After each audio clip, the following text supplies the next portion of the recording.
Yo creo que no regalaron nada. Bueno, mis queridos amigos, 600, empezamos a grabar, don Claudio, don Carlitos.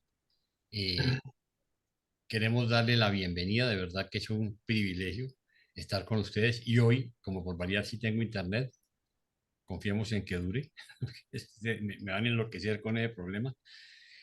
Vamos a pasarle el micrófono a Martica, les voy a pedir el favor que todos los demás cierren sus micrófonos y solo lo vamos a dejar abierto a las personas que van a participar. Entonces, Martica tiene la oración, mil gracias. Bueno, buenas tardes para todos. Entonces, damos comienzo a la reunión con la oración. Entonces, decimos, amado Padre Celestial, te bendecimos y te alabamos, Señor, por este espacio donde nos reunimos a aprender más de ti. Gracias por la vida, por la salud, por la provisión y la protección que siempre nos das. Gracias por la vida de todos los que estamos aquí reunidos, por nuestras familias y por nuestros directores.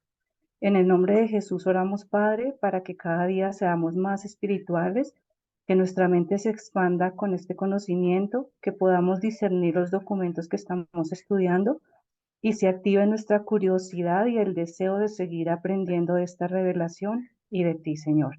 En el nombre de Jesús te hemos orado. Amén.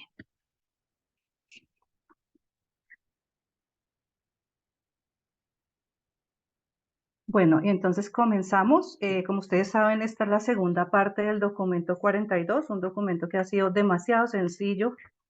Es la energía de la mente y la materia. Y la segunda parte, el numeral 6, me corresponde a mí. Entonces, lo que les quiero decir para empezar es que con Javier nos reunimos, con Claudio, que somos los que tenemos el equipo. Y como dice Javier, pues son temas muy técnicos, muy científicos y tratamos de sacar las mejores conclusiones y las más sencillas para ustedes, las más entendibles. Entonces, empezamos. Los ultimatones, los electrones y los átomos.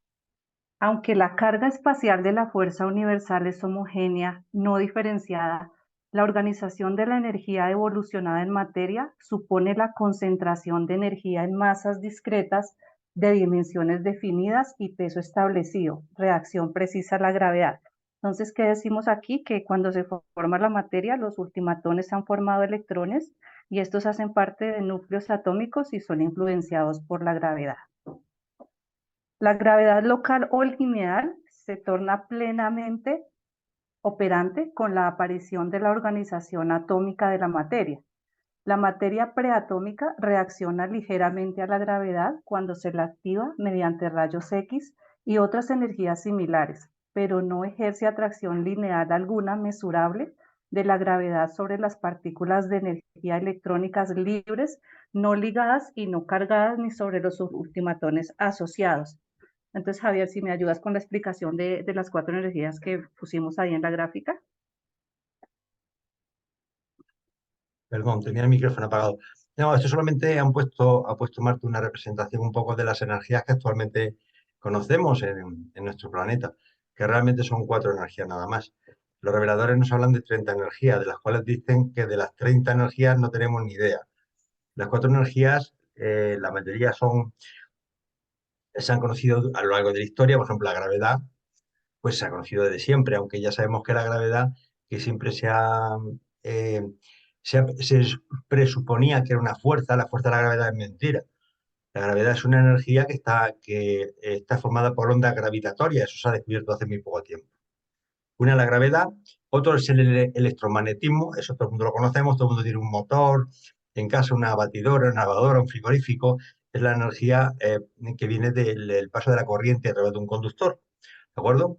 Y crea por ser los electroimanes, los motores y por supuesto la energía electromagnética todo el mundo la conoce porque la conocemos a través de la radio, la televisión, la telefonía móvil y todas esas energías que se propagan por el espacio. Luego hay otras dos energías que se han descubierto pues, en los últimos 100 años, que son la energía nuclear, la fuerte y la débil. La energía nuclear fuerte es la que está dentro del núcleo atómico, ¿m?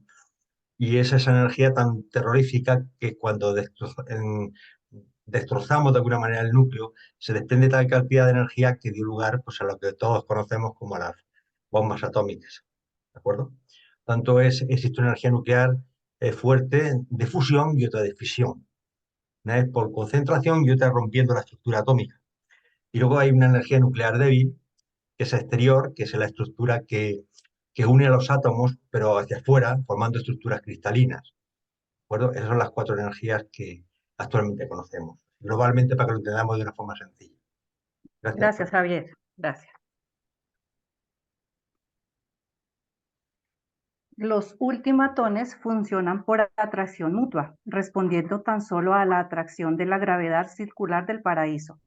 Al no responder a la gravedad lineal, se mantienen así a la deriva universal en el espacio. Los ultimatones son capaces de acelerar la velocidad de revolución hasta el punto de una conducta parcialmente antigravitacional, pero no pueden, independientemente de los organizadores de la fuerza o los directores del poder, alcanzar la velocidad crítica de escape de la desindividualización, o sea, volver a la etapa de energía potente. En la naturaleza, los ultimatones escapan al estado de existencia física tan solo cuando participan en la desintegración terminal de un sol enfriado y moribundo. Entonces decíamos acá que esto es total nuevo para nosotros, nos están hablando de los ultimatones y lo que estamos estudiando pues es lo que no conocemos. Sí, sin embargo nos dicen acá pues que ellos no pueden pues como moverse sin la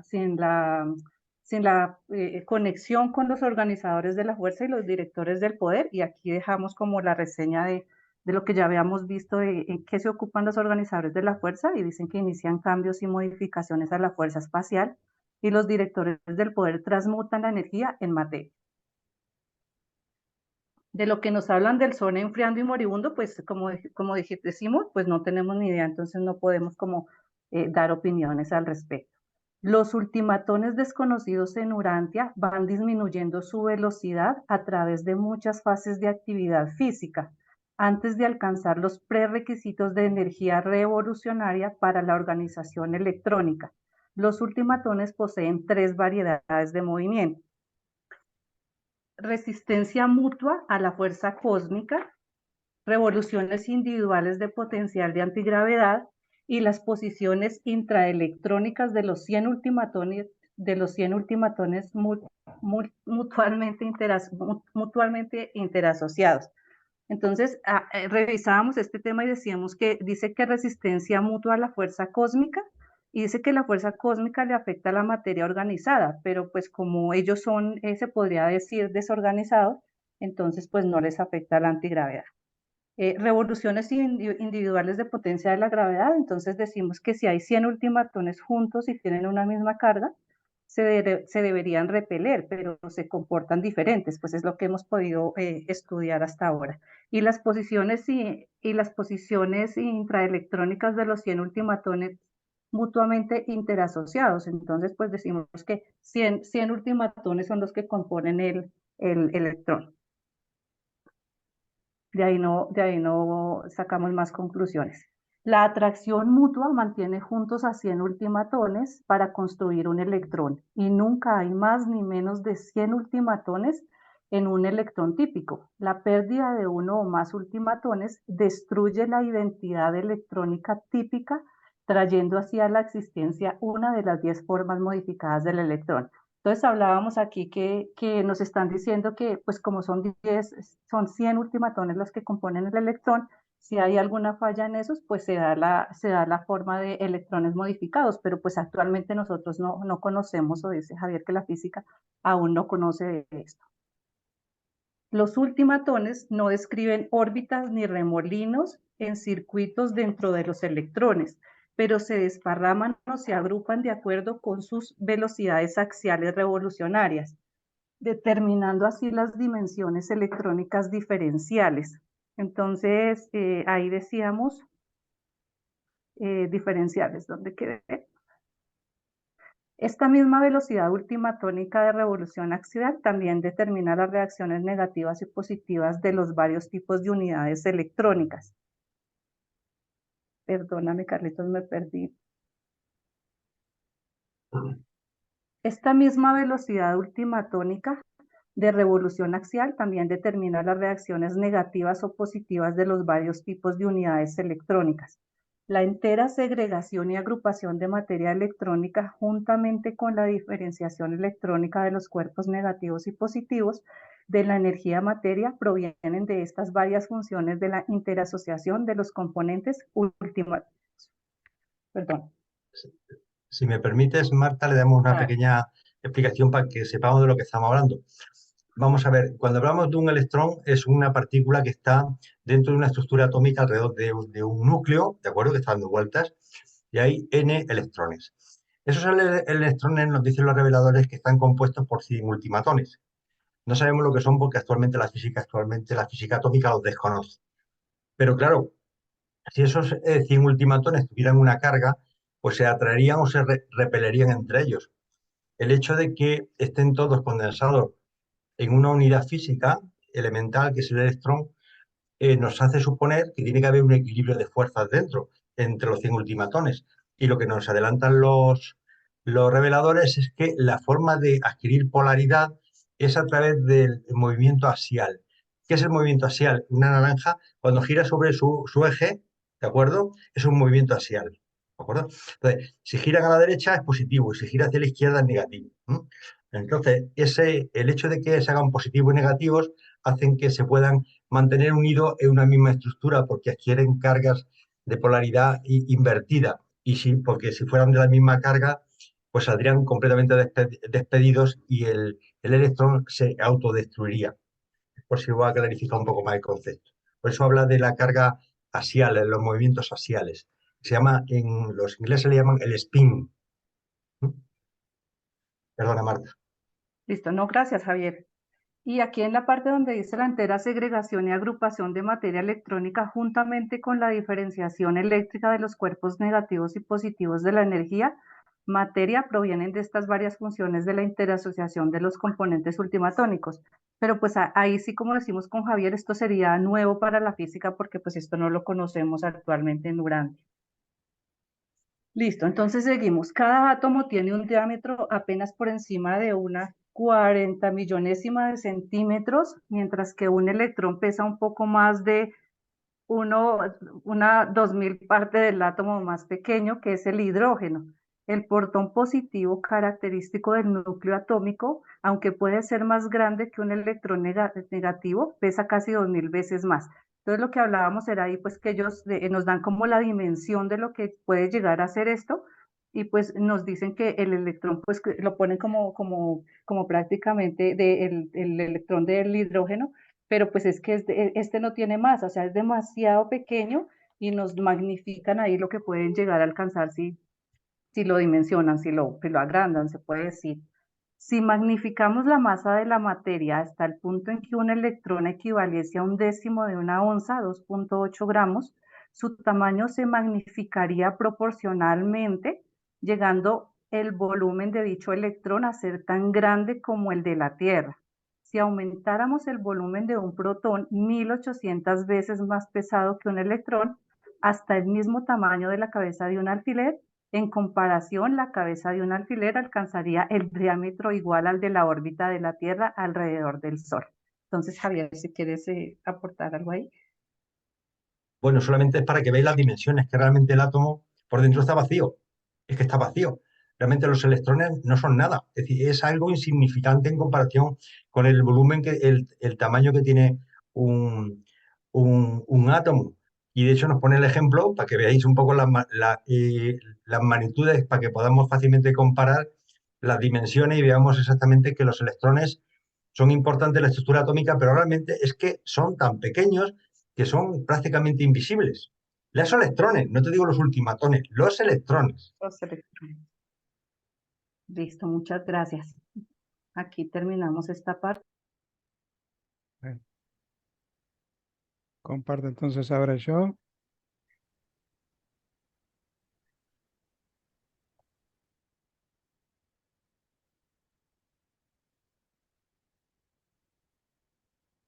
Ok, se ve bien, ¿no? Materia atómica. La formación de toda materia se produce de acuerdo con el orden del sistema solar. Existe en el centro de todo diminuto universo de energía una porción nuclear de existencia material relativamente estable, comparativamente estacionaria Esta unidad central está dotada de una posibilidad triple de manifestación. Alrededor de este centro de energía giran en profusión sin fin, pero en circuitos fluctuantes, las unidades de energía que son vagamente comparables a los planetas que rodean el Sol en un grupo estelar tal como vuestro propio sistema solar. Bueno, acá hay un ejemplo de lo que es un átomo y lo que sería también el sistema solar en el sentido de que el núcleo de nuestro sistema solar sería el núcleo del átomo, o sea, y los planetas serían de alguna manera los electrones, pero bueno, las velocidades a las que giran son totalmente diferentes. Es simplemente una analogía. Dentro del átomo, los electrones giran alrededor del protón central, en un espacio comparativamente semejante al de los planetas que giran alrededor del Sol en el espacio del sistema solar. Existe la misma distancia relativa en comparación con el tamaño real entre el núcleo atómico y el circuito electrónico interior que entre el planeta interior Mercurio y vuestro Sol. Las revoluciones electrónicas axiales y sus velocidades de órbita alrededor del núcleo atómico están ambas más allá de la imaginación humana. O sea, prácticamente es difícil entenderlo.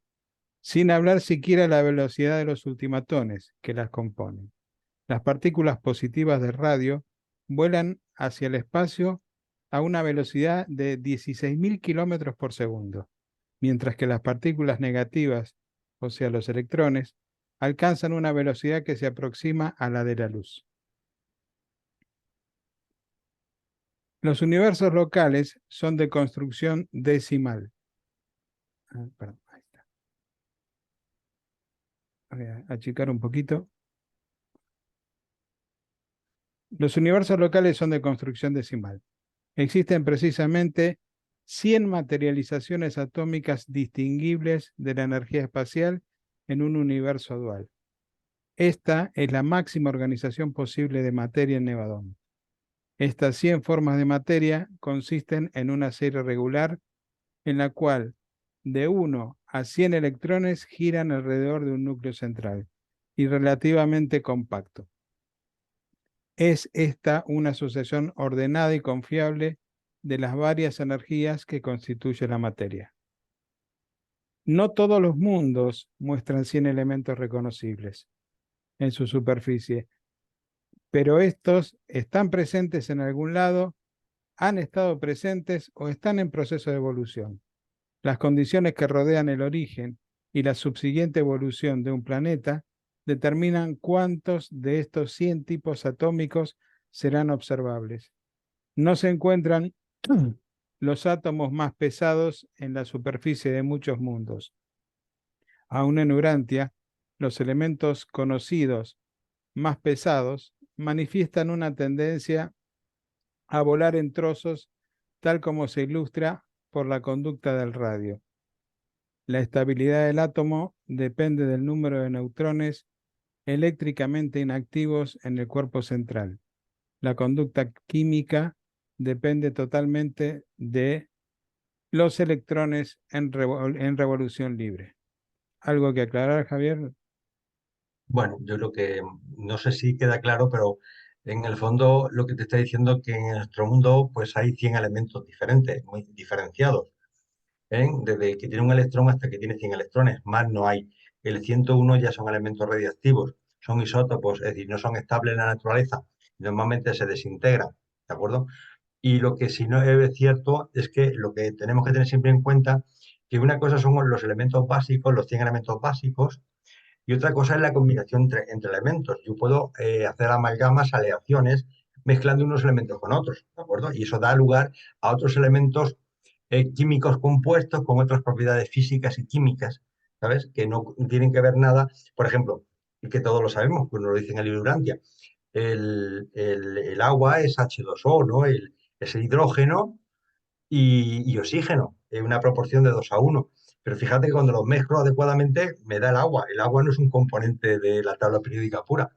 es un elemento que es una mutación, ¿de acuerdo? Igual que si al hierro, cuando le introduzco carbono, pues salen los aceros y tantísimas combinaciones que hay, por ejemplo, pues con el cobre y el plomo, el estaño, es decir, bueno, que se pueden formar muchísimas combinaciones, pero digamos de que la metalurgia lo emplea muchísimo para hacer elementos nuevos, pero los elementos básicos son 100. Y más en este mundo es lo que hay. Pues parece ser que en otros mundos hay menos, digamos, menos elementos básicos de la tabla periódica, porque no se han producido las reacciones, ni las temperaturas, ni las presiones necesarias para que se produzcan esos elementos. Nosotros, por lo visto, los tenemos todos, ¿eh? No nos libramos de nada. Gracias, Claudio. Muchas gracias a ti, Javier. En Orbontón no ha sido nunca posible reunir naturalmente más de 100 electrones orbitales en un sistema atómico. Esto es lo que acababa de decir. Cuando se han introducido artificialmente 101 en un campo orbital, el resultado ha sido siempre la destrucción casi instantánea del protón central con una dispersión desenfrenada de los electrones y de otras energías liberadas. Es lo que decía Javier sobre la explosión atómica, ¿no? Aunque los átomos puedan contener de 1 a 100 electrones orbitales, solo los 10 electrones exteriores de los átomos más grandes giran alrededor del núcleo central como cuerpos distintos y discretos, girando en forma intacta y compacta alrededor de órbitas precisas y definidas. Los 30 electrones más cercanos al centro son de difícil observación o detección como cuerpos separados y organizados.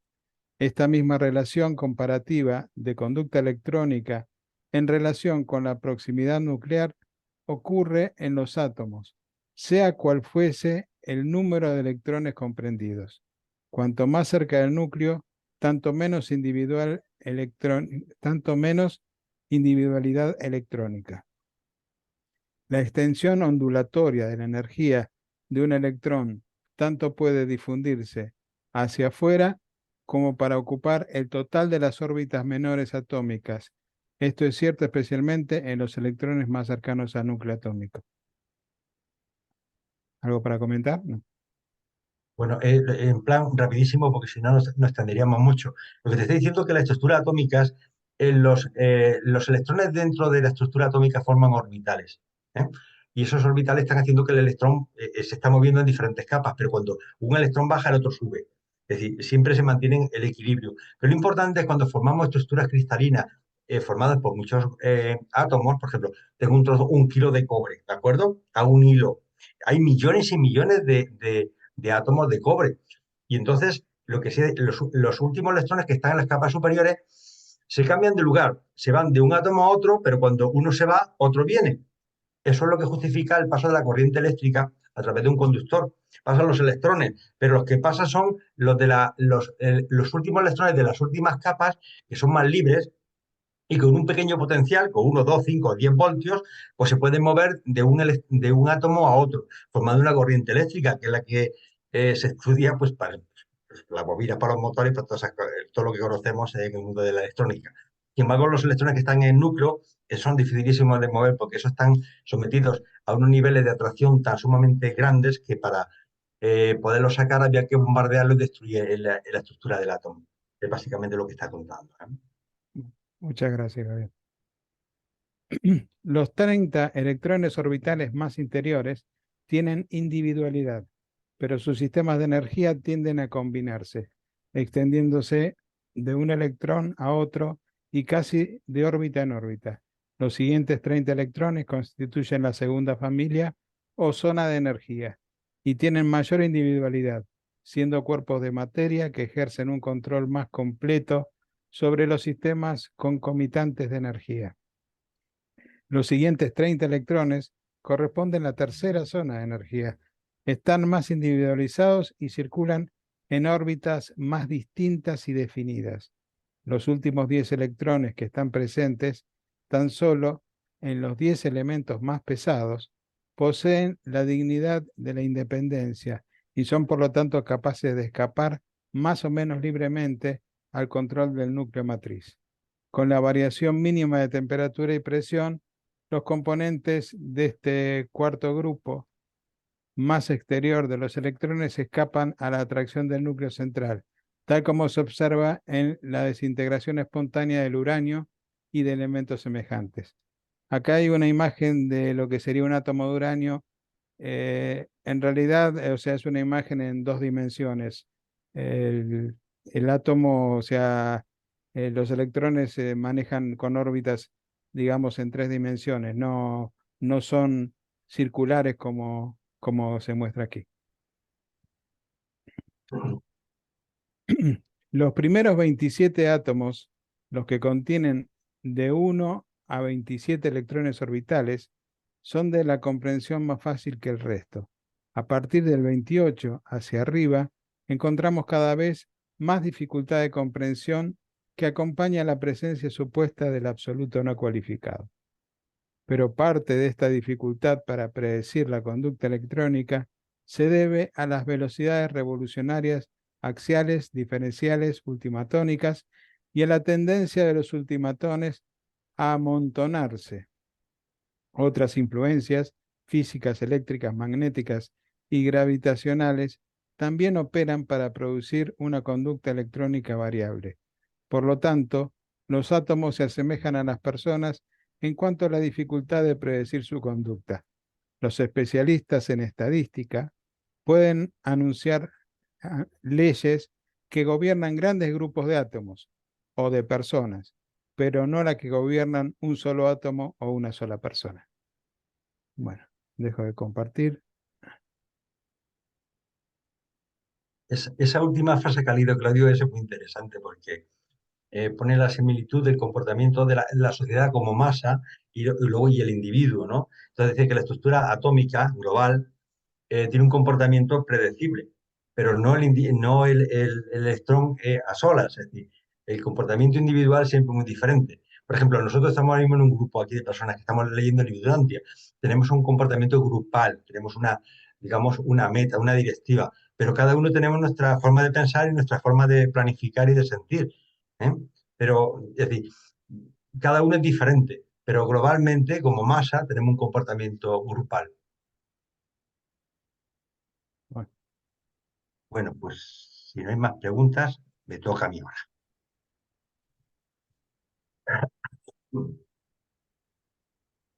Bueno, cohesión atómica.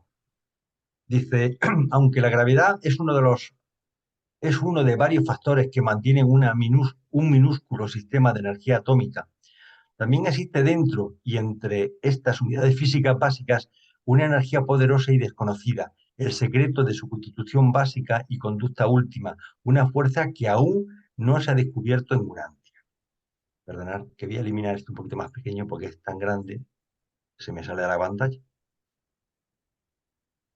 Esta influencia universal impregna el espacio entero comprendido dentro de esta minúscula organización de energía. De alguna forma lo que nos están diciendo, lo vamos a ir viendo un poquito más adelante, es que dentro de la estructura atómica, dentro del átomo, además de esa información que ya conocemos, el núcleo que está compuesto de protones y de neutrones, y luego alrededor que hay electrones, hay una energía que no conocemos en Urantia, que es la que mantiene la integridad del átomo como una estructura unificada. Porque si no se marcharían, se acabarían marchando un sitio por otro, pero hay una energía poderosísima. Entonces, esa energía realmente ya se ha descubierto, desgraciadamente. De hecho, cuando tú mezclas estructuras radiactivas como el deuterio y el tritio, pues realmente se desprende unas energías que, fijaros, energía igual a mc al cuadrado, energía igual a la masa, una pequeña masa, por la velocidad de la luz al cuadrado, que dice que son de 17,58 megaelectronvoltios, una energía bestial. Eso cada electrón, perdón, cada núcleo atómico. Ahora multiplícalo por millones y millones de núcleos atómicos y da una energía pues, que desgraciadamente la hemos llegado a conocer a través de las bombas atómicas. El espacio interelectrónico de un átomo no está vacío. Dentro del átomo, los protones, electrones, neutrones, no está vacío.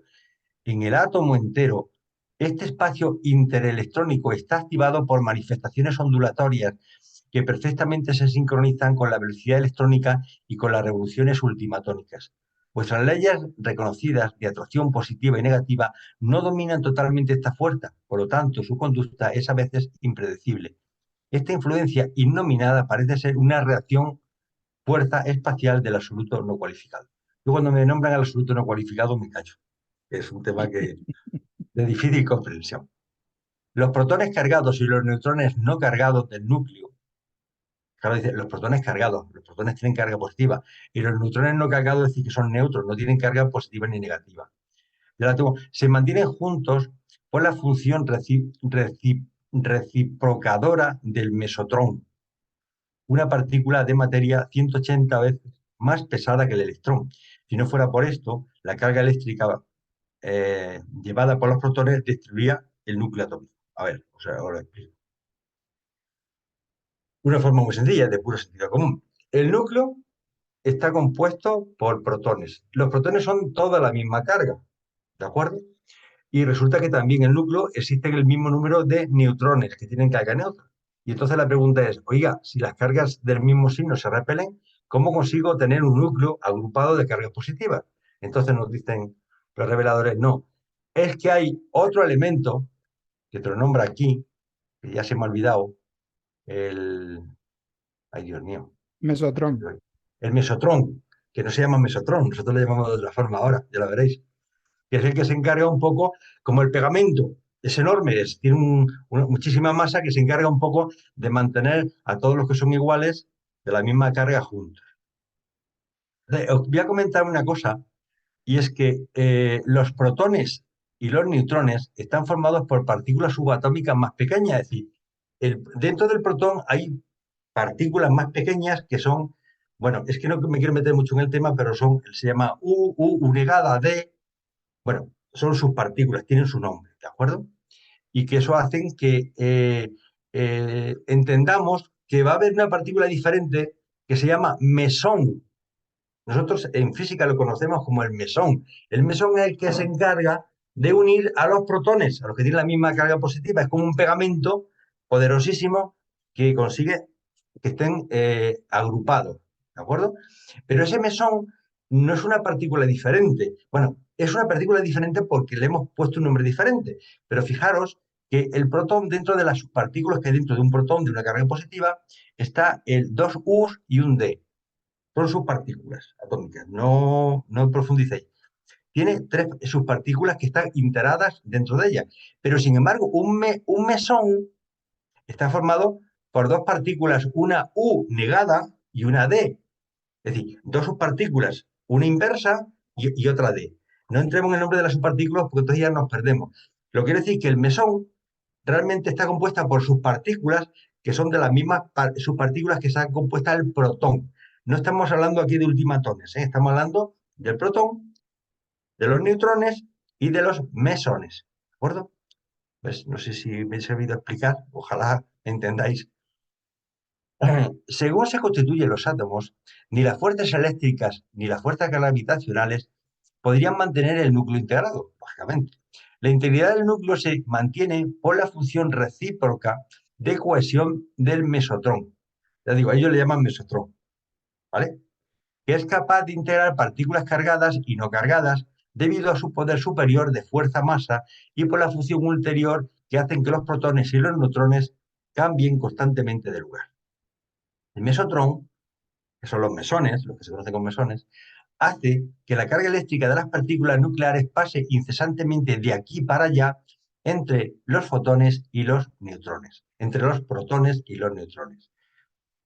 En una infinitésima parte de un segundo, una micronésima de segundo, una partícula nuclear es un protón cargado y la siguiente fracción de segundo es un neutrón no cargado.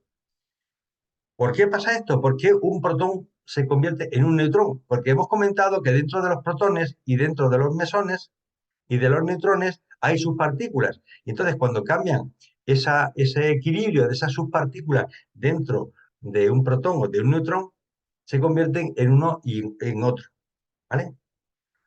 Y estas alternancias del estado de energía son tan increíblemente rápidas que la carga eléctrica pierde toda oportunidad de funcionar como influencia de desintegración. Y realmente esa transmutación es tan rápida que no se genera ninguna corriente eléctrica de ningún tipo. Así pues, el mesotrón funciona como un portador de energía que contribuye poderosamente a la estabilidad nuclear del átomo.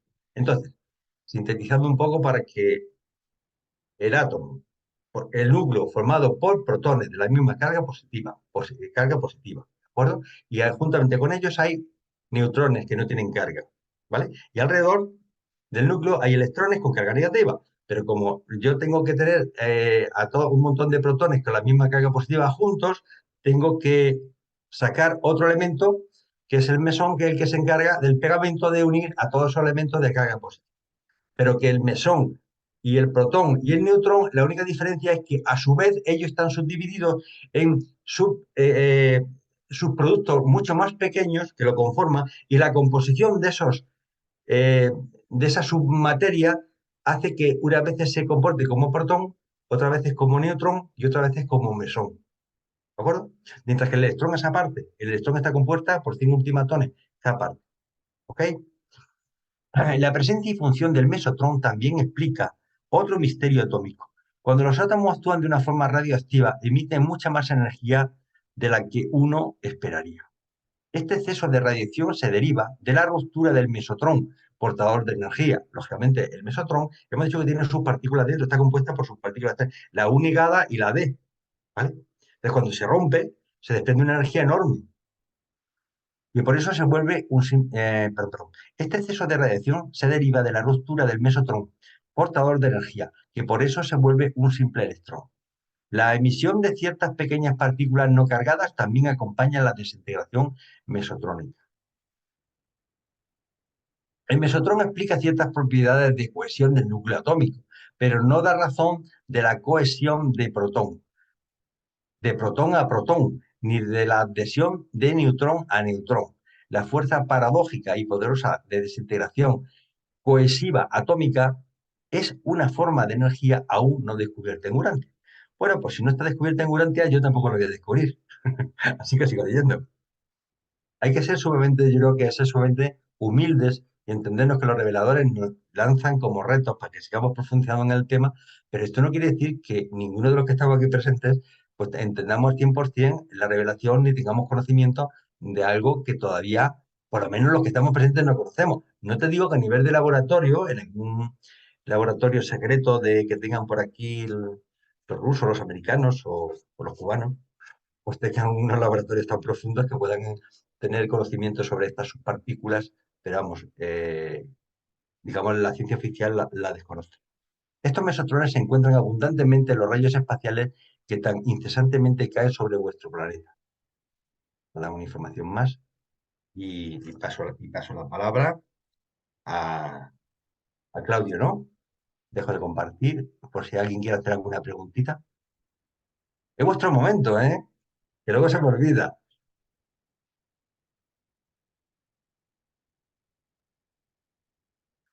Ha Bueno, quedado tan claro, Claudio, que yo creo que comparto pantalla, sí. Es que es muy fácil esto. sí, o sea, si esto se entiende. Bueno, la filosofía natural. No es solo la religión la que es dogmática. La filosofía natural tiende igualmente a dogmatizar. Cuando un famoso maestro religioso razonó que el número 7 era fundamental en la naturaleza, lo cual es cierto, pero él dijo que era porque hay 7 orificios en la cabeza humana. Si hubiese conocido más química, podría haber defendido dicha creencia basándose en un fenómeno auténtico del mundo físico. En todos los universos físicos del tiempo y del espacio, a pesar de la manifestación universal de la constitución decimal de la energía, existe la señal siempre presente de la organización electrónica séptuple de la premateria. El número 7 es básico en el universo central y en el sistema espiritual de transmisiones inherentes de carácter. Pero el número 10, el sistema decimal, es inherente en energía, materia y la creación material. Sin embargo, el mundo atómico muestra siempre cierta caracterización periódica que recurre a grupos de 7, una marca de nacimiento que lleva a este mundo la materia que indica su muy lejano origen espiritual. Acá puse el dibujo de una tabla periódica de elementos, donde podemos ver, o sea que justamente hay 7 posibles órbitas que tengan los electrones, de acuerdo al tipo de elemento que sea, ¿sí? O sea, pueden llegar a tener hasta 7 órbitas. Esta persistencia séptuple de la constitución creadora se presenta en los dominios químicos en forma de una repetición de propiedades físicas y químicas, similares en periodos segregados de 7 al ordenar los elementos básicos según sus pesos atómicos. Cuando los elementos químicos Durantia se ordenan en fila de esta manera, las cualidades o propiedades específicas tienden a recurrir cada 7. Este cambio periódico de 7 en 7 ocurre cada vez menos y con variaciones en la entera tabla química, siendo más marcadamente observable en las agrupaciones primeras o más livianas, comenzando con un elemento después de notar una propiedad. Dicha cualidad cambiará en los 7 elementos consecutivos, pero al llegar al octavo tenderá a reaparecer. O sea que el octavo elemento químicamente activo se asemeja al primero, el noveno al segundo y así sucesivamente. Este hecho del mundo físico indica, sin lugar a dudas, la constitución séptuple de la energía ancestral e indica la realidad fundamental de la diversidad séptuple de la creación del espacio temporales. El hombre también debería notar que existen 7 colores en el aspecto natural. Claudio, si eres tan amable, comparte la tabla que tienes encima, la tabla periódica de los elementos. ¿Cómo no? Esa. Pasa por la central, porque vamos a hacer un pequeño comentario. Fijaros, esta es la tabla que compone los 100 elementos básicos que existen en la materia actual. Fijaros qué cosa tan graciosa, el número 7. Si observáis, el hidrógeno está aquí, luego pasa al helio, debajo está el neón, el argón, el criptón, el xenón y el radión. Radón. Estos tienen una propiedad común, que son gases nobles. Sin embargo, si vamos a otros, por ejemplo, el del 21, 22, 23, el cromo, el 24, el manganeso, el 26, el hierro, el cobre, no, este es el Cobalto. cobalto, el níquel, el cobre, Cu, y el Zinc. estaño, son metales conductores. Luego, cada 7 agrupaciones tienen características físicas y electrofísicas diferentes. Es decir, alguien podría pensar que si del 1 al 7 tienen unas características, del 8 al 14 otras. No, no. Se forman en grupos que están formando filas y columnas que le dan a la materia, hacen que se comporte de forma diferente. Y siempre es el número 7. Esto se descubrió hace poco, aunque parezca mentira. De hecho, cuando yo era más joven, había agujeros que no se sabía lo que eran. Luego descubrieron los materiales. Pero no, no todos estaban descubiertos. Sabía que tenía que existir un elemento con esas propiedades, pero no se sabía cuál era. Y actualmente tenemos la tabla periódica cubierta. Algo más avanzado. No, nada más por mi parte. Bueno, muchas gracias. Ya, gracias. Pero no todas las suposiciones de la filosofía natural son válidas. Por ejemplo, el éter hipotético, o sea, el vacío, que representa un intento ingenioso del hombre de unificar su ignorancia de los fenómenos espaciales. La filosofía del universo no puede basarse en las observaciones de la así llamada ciencia. Si un científico no pudiese observar la metamorfosis, se inclinaría a negar la posibilidad de que la mariposa se desarrolle a partir de la oruga, ¿no? O sea, qué profundo todo esto. La estabilidad física asociada con la elasticidad biológica existe en la naturaleza tan solo debido a la casi infinita sabiduría de los arquitectos maestros de la creación. Nada menos que la sabiduría trascendental podría diseñar jamás unidades de materia que son al mismo tiempo tan estables y tan eficazmente flexibles. Bueno, dejo de compartir. ¿Alguna pregunta? Javier no se fue, ¿no? No.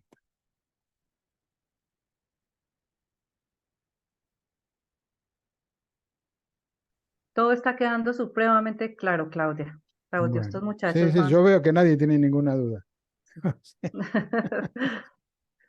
Bueno, creo que te toca a ti, Marta, ¿no? Sí, continúa. Entonces, Carlos me comparte, por favor. Bueno, 10. Los sistemas de energía universales no espirituales, sistemas materiales de la mente. Entonces, hablábamos con Javier y lo que vamos a poner es un pequeño ejemplo para que ustedes sepan de qué se compone todo este numeral.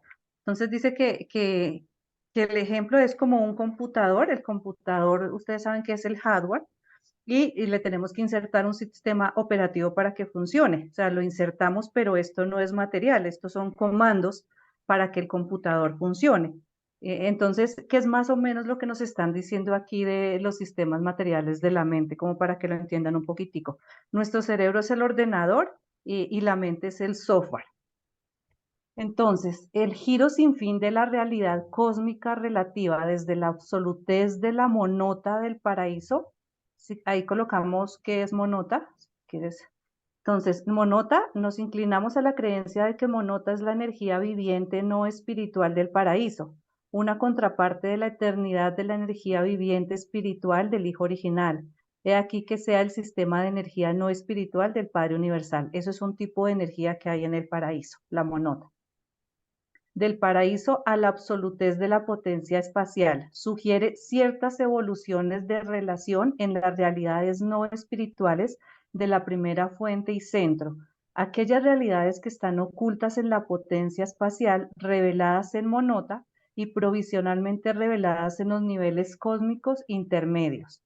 Este ciclo eterno de energía, puesto que está encircuitado en el Padre de los universos, es absoluto, y siendo absoluto no es expandible ni en hecho ni en valor.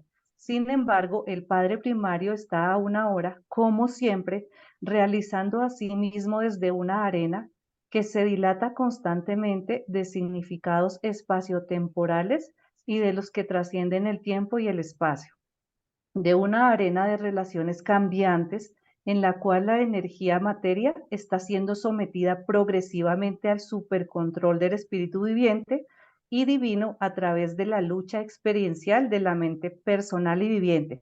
Entonces, esta parte la dividíamos en dos y decíamos que la primera parte, pues dice que el Padre está influyendo desde el paraíso la emisión de la energía que trasciende el tiempo y el espacio y cumple las normas que él ha elegido. Y la segunda parte de lo que nos dice aquí al final, dice que cambiantes de la cual la energía materia está siendo sometida progresivamente al supercontrol del espíritu viviente y divino a través de la lucha experiencial de la mente personal y viviente. Entonces hablábamos aquí que nosotros somos energía y materia y somos sometidos siempre a cambios progresivos, ¿sí? Que nos van haciendo como obtener un resultado. Entonces, ¿cuáles son estos cambios que energéticamente vamos teniendo? Entonces dice que de las luchas. Entonces, como ustedes saben, aquí nosotros aprendimos a ver que todo lo que nos pasa nos ayuda a nuestra progresión si lo vamos viendo así y que cada lucha, cada problema que tenemos, si lo vemos de la manera correcta, pues nos hace crecer y nos hace ampliar la mentalidad.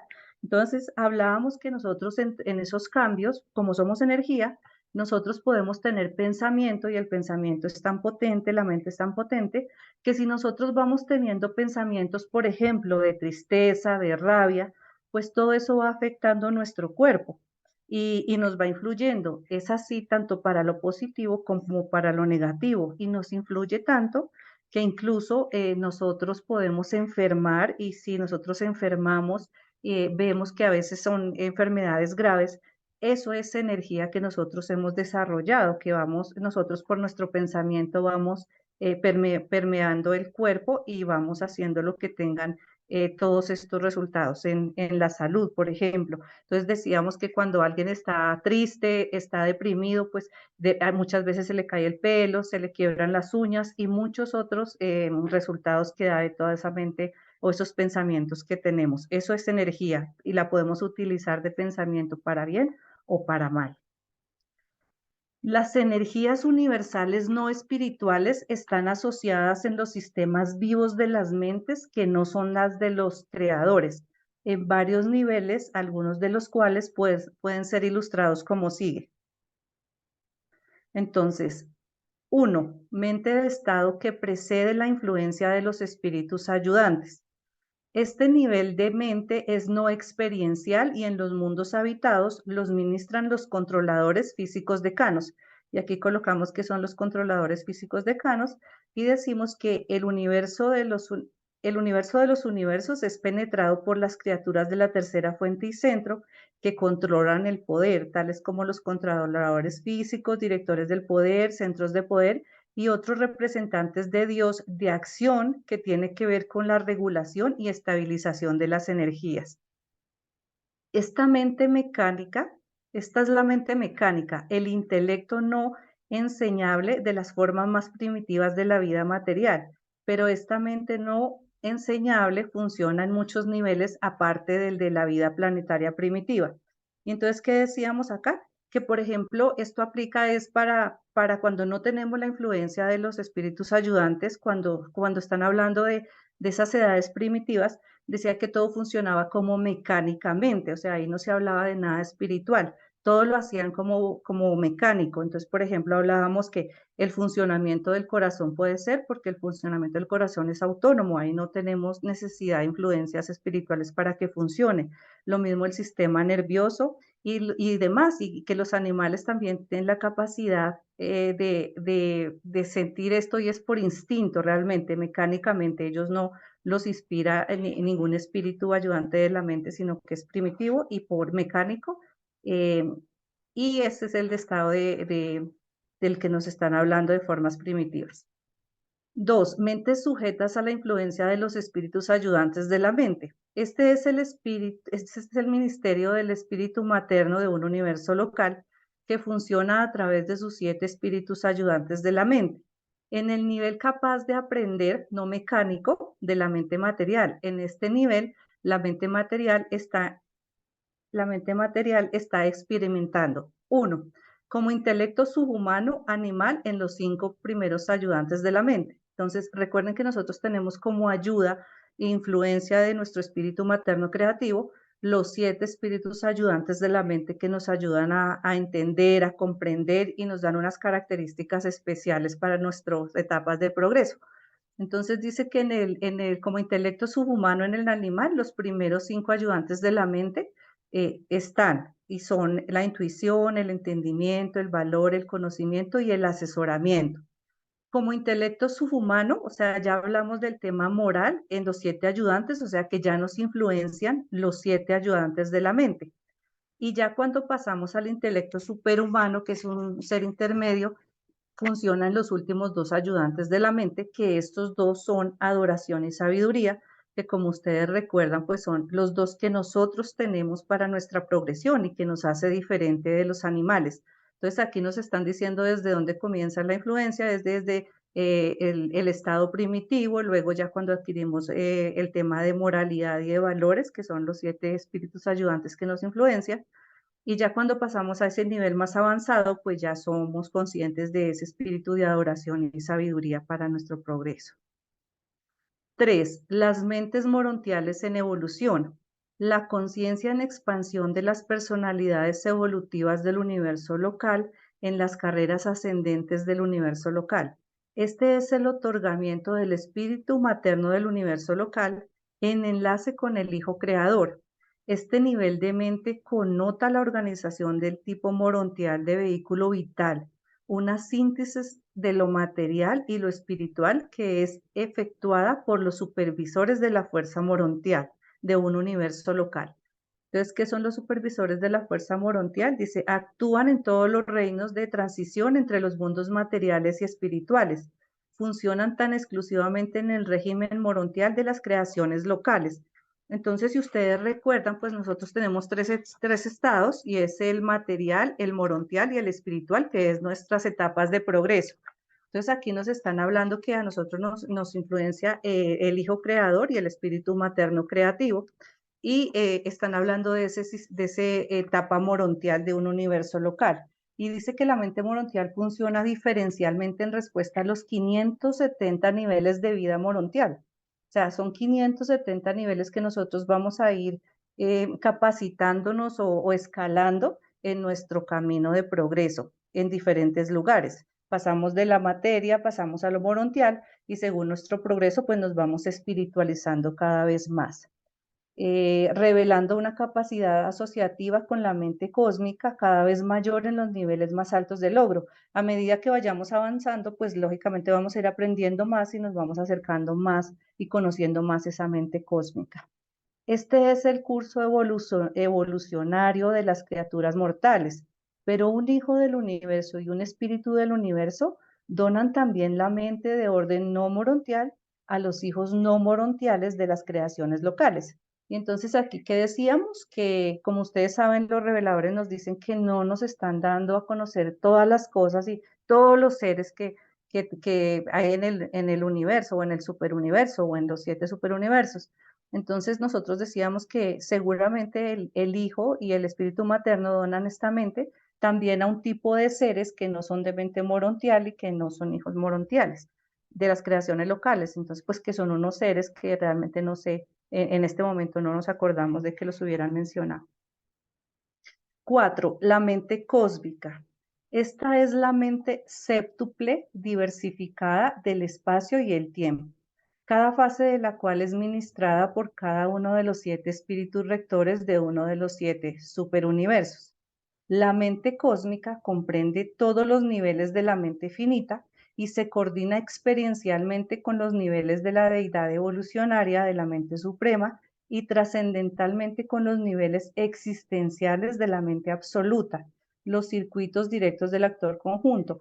Entonces, Carlitos, si lo puedes bajar un poquitico donde empieza, estaba hablando, aquí nos dice que esta es la mente séptuple diversificada. Entonces, yo les coloqué abajo un esquemita, si quieres trabajar, Carlitos, donde nos hablan de Dios el séptuplo. Entonces, ustedes recordarán que Dios el séptuplo lo compone el Padre Universal, el Hijo Eterno, el Espíritu Infinito, Dios el Supremo, los espíritus rectores, los ancianos de los días y los hijos creadores. ¿Y qué pasa con ellos? Pues que tienen una función, y esa función es séptuple, y es la combinación de la que nos han hablado en otros documentos, muy específicamente de que esa combinación nos da unas características especiales. ¿Para quién? Para los espíritus rectores. Esa combinación y ese resultado para nosotros en este séptimo superuniverso es nuestro espíritu rector Orbontón, y que hemos hablado de que estamos influenciados por él y que somos muy afortunados porque él tiene la característica de Padre, Hijo y Espíritu dentro de esas combinaciones de la función séptuple. En el paraíso la mente es absoluta, en Abona es absonita. Entonces, si ustedes recuerdan, absonito es que no tiene principio ni fin. En Orbontón es finita, claro, porque a medida que va descendiendo, pues lógicamente vamos a llegar a todo el tema de la parte finita. La mente siempre connota la presencia y actividad del ministerio viviente, además de variados sistemas de energía, y esto es verdad en todos los niveles y en todos los tipos de mente.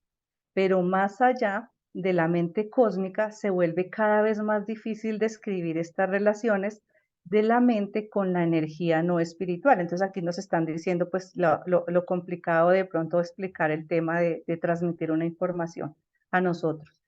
La mente abonera es subabsoluta, pero súper revolucionaria, siendo existencial experiencial. Está más cerca de lo absonito que cualquier concepto revelado a vosotros.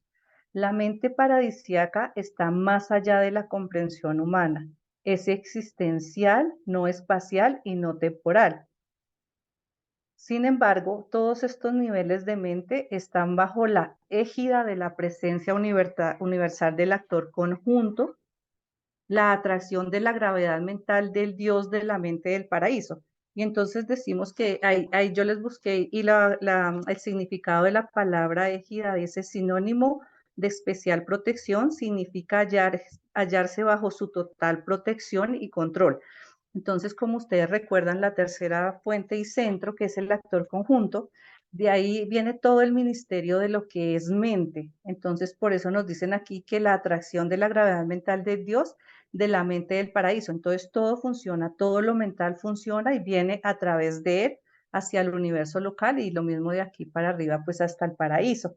Y yo les coloqué aquí una imagencita porque en otros documentos hemos estudiado que nosotros con todos estos temas no podemos perder la curiosidad de estar investigando y de estar aprendiendo todos estos temas a pesar de lo complejos que parezcan. Esto nos amplía muchísimo la mentalidad. Entonces dice del documento 39, en las edades planetarias más avanzadas, estos serafines enaltecen la apreciación humana de la verdad, de que la incertidumbre es el secreto para un contexto con contento continuado. Aumentan el gusto del hombre por la dulzura de la incertidumbre, por el romanticismo y el encanto de un futuro indefinido y desconocido. Entonces, aquí termina el numeral número 10. Continúa Javier. Entonces, este sí es más sencillo. Yo pienso que aquí sí hay preguntas y aportaciones. Fijaros una cosa que es muy bonita, que lo que nos hacen los reveladores es que, igual que en capítulos anteriores, hemos estado hablando de cosmología, de la parte como grande, que cada día se está descubriendo más. Todos en estos capítulos están hablando de la parte pequeñita, de la parte de la materia, de la estructura de la materia, del átomo, de las subpartículas y de las partículas más pequeñas que componen las subpartículas. De alguna forma nos están dando una visión global de toda la realidad material. Pero incluso ellos nos dicen que además de esta realidad material que podemos percibir con los sentidos, con el conocimiento, con el estudio, hay otras realidades que son las realidades morontiales y las realidades espirituales, de las cuales yo creo que no somos capaces ni de imaginar, pero que de alguna forma nos están abriendo un poco la mente para que seamos capaces de ver una realidad inconmensurable, que no solamente es la parte que nosotros somos capaces de ver, lo grande y lo pequeño, sino en otras realidades que veremos más adelante, cuando traspasemos las puertas de la muerte. Y ese tema es importante porque no se tiene, es una concepción global, completamente global. Y yo creo que eso es positivo porque nos hace ver una visión del universo, pero no del universo, sino de la Trinidad del Paraíso, de la creación de nuestros padres, que está fuera de la mediocridad y del concepto casi de risa que tenemos actualmente hemos tenido de Dios, de nuestros hermanos mayores y de la realidad que nos habita. Es importante. Bueno, pues si no hay alguna pregunta más, es que la están dejando todas para el final, yo lo sé. Voy a compartir. No se están preocupando. No, es que las dejan todos para el final, siempre pasa igual. Luego tendrá que intervenir Jaime para decir que no todos a la vez, esas cosas. Es importante que veamos que esa filosofía budista de que lo grande es a lo pequeño y lo pequeño es a lo grande, pues en el fondo no estaban nada equivocados. Los mecanismos del universo. En la evaluación y reconocimiento de la mente debe recordarse que el universo no es ni mecánico ni mágico, porque actualmente hasta ahora se ha tenido siempre un concepto como mágico. Es una creación de la mente y un mecanismo de la ley. Pero aunque en las aplicaciones prácticas las leyes de la naturaleza operan en lo que pareciera ser un reino dual de lo físico y lo espiritual, en la realidad son uno. La primera fuente y centro es la causa primaria de toda materialización y al mismo tiempo el Padre primero y final de todos los espíritus. Siempre hemos conceptuado como un mundo material, el mundo terrenal, que eso no era de Dios era el mundo espiritual. Y lo revelador es que el mundo material forma parte de la realidad también del Padre, forma parte de una unidad. El Padre paradisiaco aparece personalmente en los universos fuera de Abona solo como energía pura y espíritu puro, como ajustadores del pensamiento y otras fragmentaciones similares. Los mecanismos no dominan absolutamente a la creación local. El universo de los universos, in toto, está planificado por la mente, hecho por la mente y administrado por la mente, pero el mecanismo divino del universo de los universos es demasiado perfecto para que los métodos científicos de la mente finita del hombre puedan discernir, aunque fuera una huella del dominio de la mente infinita. Esta mente creadora, controladora y sostenedora no es ni mente material ni mente de criaturas, es mente de espíritu, que funciona en y a partir de los niveles creadores que pertenecen a la realidad divina. La habilidad de discernir y descubrir la mente en los mecanismos universales depende enteramente de la habilidad, alcance y capacidad de la mente investigadora ocupada en dichas tareas de observación. Las mentes espaciotemporales, organizadas a partir de las energías del tiempo y del espacio, están sujetas a los mecanismos del tiempo y del espacio. El movimiento y la gravitación universal son facetas gemelas del mecanismo impersonal espacio-temporal del universo de los universos. Es impersonal, es la parte mecánica. Los niveles de respuesta a la gravedad para el espíritu, la mente y la materia son totalmente independientes del tiempo, pero tan solo los niveles verdaderamente espirituales de la realidad son independientes del espacio, no espaciales.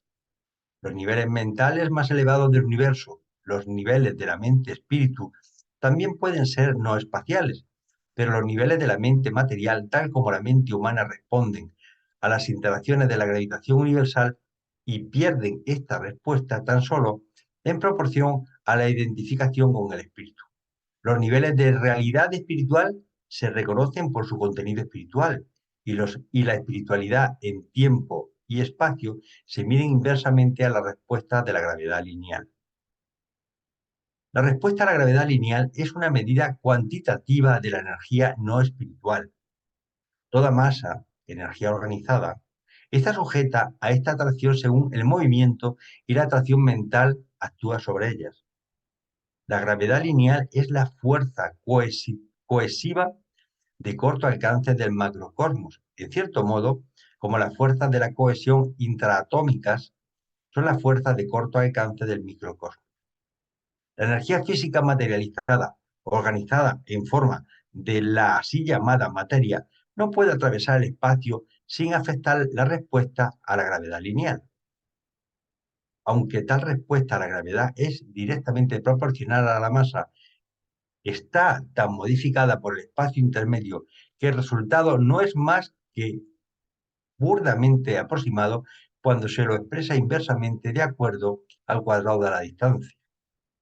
El espacio finalmente conquista la gravitación lineal debido a la presencia en él de las influencias antigravitacionales de numerosas fuerzas supermateriales que operan para neutralizar la acción de la gravedad y toda respuesta a la misma. Bueno, he hecho una pequeña representación para que veáis que en función de la distancia, de una forma gráfica se puede ver que, mirad, si desde la lucecita que sale hasta el punto D, pues realmente tenemos, digamos, esta energía. Cuando yo me separo el doble, no es que me llegue no es que me llega el doble, me llega 4 veces, porque es el cuadrado de la distancia. Y sin embargo, si es una vez más, pues realmente, como es el cuadrado de la distancia, en vez de ser 4, pues serían 9. ¿De acuerdo? Bueno, esto es una forma gráfica para que lo veáis. Es una forma de ilustrar la ley inversa del cuadrado de la distancia. Los mecanismos cósmicos extremadamente complejos y que aparecen en formas altamente automáticas siempre tienden a ocultar de todas y cada una de las inteligencias muy por debajo de los niveles universales de naturaleza y de la capacidad del mecanismo universal, la presencia de la mente originadora o creadora residente. Por lo tanto, es inevitable que los mecanismos más elevados del universo deban aparecer como sin mente a las órdenes inferiores de las criaturas. Bueno, de alguna forma es una crítica que nos hace. Tenemos un desarrollo intelectual muy bajo y lógicamente somos incapaces de entender los mecanismos que rigen el cosmos. La única excepción posible a esta conclusión sería la suposición de la presencia de la mente en el asombroso fenómeno de un universo que aparentemente se mantiene a sí mismo. ¿Qué es lo que piensan los ateos o ciertos agnósticos? Que realmente el universo se controla y se satisface a sí mismo. pero que es impersonal, curiosamente. Pero ese es asunto de filosofía más bien que de experiencia real. Puesto que la mente coordina el universo, no existe fijeza de los mecanismos. El fenómeno de la evolución progresiva asociado con el automantenimiento del cosmos es universal. La capacidad evolucionaria del universo es inagotable en la infinitud de espontaneidad. El progreso hacia una unidad armoniosa, una síntesis experiencial en crecimiento superpuesta a una complejidad cada vez mayor de relaciones, tan solo es posible gracias a la presencia de una mente dominadora y llena de propósito. Porque el universo no funciona solo, que si no hay una mente llena de propósito, pues realmente el cosmos y la materia, en su síntesis, pues no funcionaría. Cuando más elevada sea la mente universal asociada con un fenómeno universal, más difícil será para los tipos más bajos de mente descubrirla. Mientras más tonto eres, menos entiendes, ya lo sabéis. Puesto que la mente del mecanismo del universo es mente de espíritu creadora, aún la presencia de la mente en el infinito no puede ser descubierta ni discernida jamás por las mentes de nivel inferior del universo, mucho menos por las mentes más bajas de toda la mente humana. Lo dice todo. La mente animal, evolutiva, aunque naturalmente en pos de Dios, no es por sí misma no es inherente conocedora de Dios. Y entramos en la última parte del documento para dar paso a esa cantidad de preguntas que están preparadas. Es el modelo original y forma la dominación de la mente. La evolución de los mecanismos implica e indica la presencia y dominación ocultas de la mente creadora. La habilidad del intelecto mortal para concebir, diseñar y crear mecanismos automáticos demuestra las cualidades superiores, creadoras y concertadas de la mente del hombre como influencia dominante en el planeta. La mente siempre anhela una serie de cosas, ¿no? Fijaros que nosotros somos mentes creadoras, estamos permanentemente creando mecanismos, no solamente estudiando. La ciencia es el conocimiento del funcionamiento de las cosas y luego la tecnología es el desarrollo, la puesta en práctica es decir, crear un automóvil no es ciencia, es tecnología. Estudiar el cosmos es ciencia, ¿vale? Sin embargo, los satélites que hemos creado, eso es tecnología, son desarrollo. Bien, pues digamos los modelos serían la creación de mecanismos materiales. Bueno, todo el mundo creamos cositas, aunque sea un destornillador o cualquier inventito, pero todos tenemos ciertas capacidades de crear. El descubrimiento de misterios ocultos también descubrimos muchas cosas, permanentemente estamos estudiando la materia, descubrimos cosas nuevas, descubrimos planetas nuevos, agujeros negros nuevos y somos grandes descubridores. Estamos permanentemente estudiando, analizando y descubriendo misterios ocultos. La exploración de situaciones remotas. Estamos estudiando ya qué pasa acerca del primer anillo y tal. Estamos viendo descubriendo cosas que están muy lejanas. La formulación de sistemas mentales. Y de hecho, sistemas mentales, que actualmente con la inteligencia artificial estamos creando sistemas mentales, no personales, pero son sistemas mentales. Son capaces de tomar decisiones por sí mismos, no porque sean, no porque tengan libre albedrío ni autoconsciencia, pero sí porque son sistemas semiautomáticos. ¿Mm? Son sistemas mentales. El logro de objetivos de sabiduría. Bueno, el logro de niveles espirituales y el cumplimiento de los destinos divinos supremos último y absoluto. Bien. La mente es siempre creadora. La dote mental de un individuo, sea un animal, un mortal, un morontiano, alguien que asciende en espíritu o uno que ya ha alcanzado la finalidad, es siempre competente para producir un cuerpo adaptable y servible para la identidad de criatura viviente. Es decir, para reconocer tanto digamos, el mundo material, morontial y espiritual, hace falta siempre una mente. De hecho, cuando la mente nuestra, cuando muramos, se va a quedar aquí. ¿De acuerdo? Se va a llevar nuestros recuerdos, nuestro espíritu, nuestros valores y tal. Y ahí nos dará un cuerpo morontial y una mente morontial, algunas capacidades que nos dicen que son inimaginables. Pero cuando pasemos la fase morontial, nos dará una mente espiritual que superará la imaginación más calenturienta de todos los que estemos aquí presentes. Dice, pero el fenómeno de presencia de una personalidad o el modelo original de una identidad como tal no es una manifestación de la energía, ni física, ni mental, ni espiritual, La forma de la personalidad es el aspecto de modelo original de un ser viviente. Connota el ordenamiento directo de energías y esto más la vida y el movimiento es el mecanismo de la existencia de la criatura.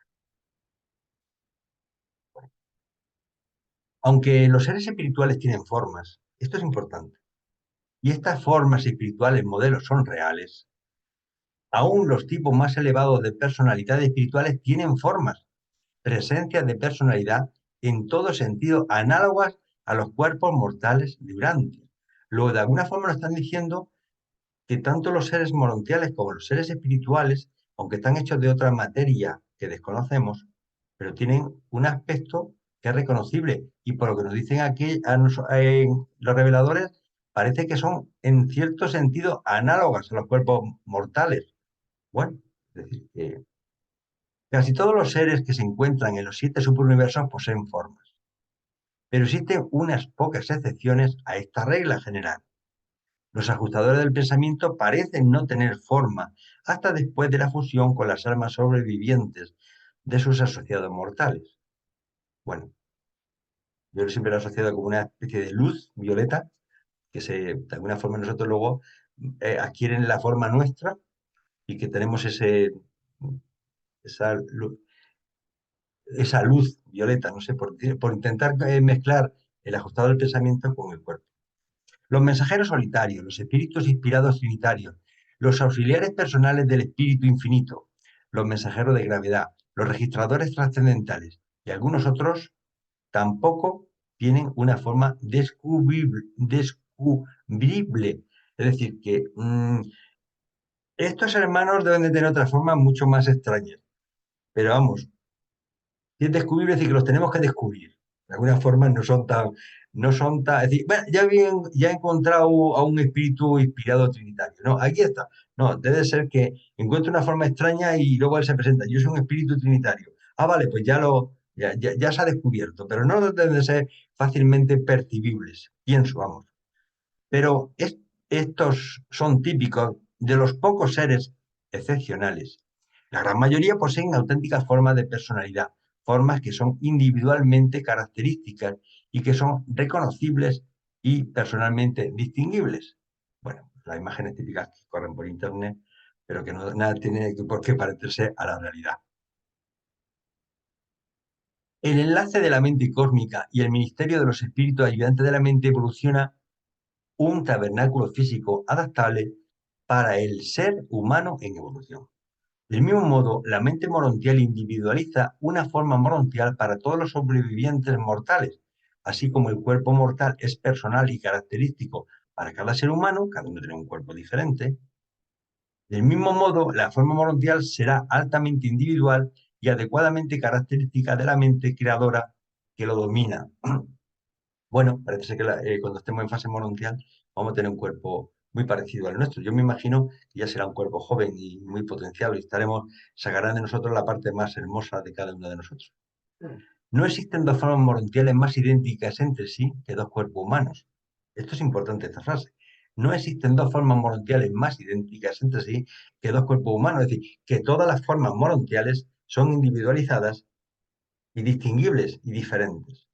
Los supervisores de la fuerza morontial patrocinan y los serafines asistentes proveen.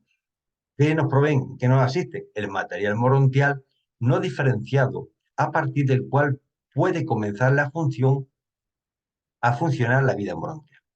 Y después de la vida morontial se encontrarán formas espirituales que son igualmente diversas, personales y características de sus respectivos residentes espíritus mentales. Recuerdo en otro capítulo que hablaba que conforme vamos evolucionando vamos adquiriendo diferentes cuerpos, pero que igual que en nuestro mundo material la belleza física no va en consonancia con la belleza del alma, del ser, conforme vamos evolucionando, esa belleza externa sí que va en consonancia con la belleza interna. Es decir, que si eso es así, los seres superiores, conforme vayamos avanzando, cada vez nuestra belleza externa tanto morontial como espiritual, cada vez será más alta y más, digamos, en relación con nuestra forma de ser, con nuestros valores interiores. En un mundo material pensáis que el cuerpo tiene espíritu, pero nosotros consideramos que el espíritu tiene cuerpo. Importante. Los ojos materiales son verdaderamente las ventanas del alma nacida del espíritu. El espíritu es el arquitecto, la mente es el constructor, el cuerpo es el edificio material. Las energías físicas, espirituales y mentales, como tales y en sus estados puros, no interaccionan plenamente como actuales de los universos fenomenales. En el paraíso, las tres energías son iguales, en Abona están coordinadas, mientras que los niveles universales de actividad finita se han de encontrar todas las gamas de dominación material, mental y espiritual. En situaciones no personales, espacio-temporales, la energía física parece predominar, pero también parece que cuando más la función de la mente del espíritu se acerca a la divinidad de propósito y a la supremacía de acción, más se vuelve dominante la fase del espíritu. En el último nivel, la mente de espíritu puede ser casi completamente dominante. De alguna forma nos están diciendo que conforme vamos adquiriendo mayor conocimiento, mayor conciencia del ser, mayor aproximación a Dios, a nuestro Dios, a Dios Padre, la fuerza, la materia se pliega a nuestro capricho, a nuestros deseos.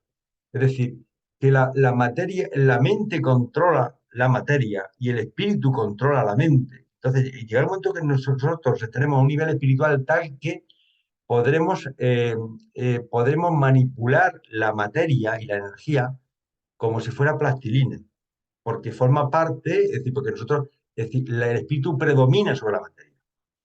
En el nivel absoluto, indudablemente el espíritu es dominante.